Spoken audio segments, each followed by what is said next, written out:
Prometí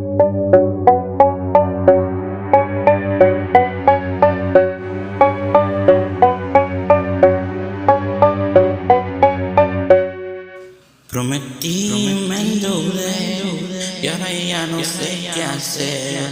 De comprarte boletas de anís o llevarte por París.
Prometí me endeudé y ahora ya no sé qué hacer.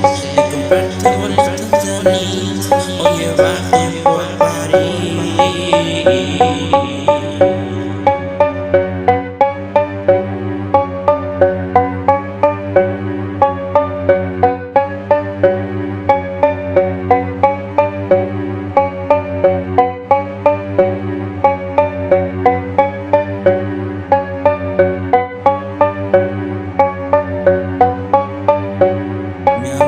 Hierba buena, de endulzará sin pena.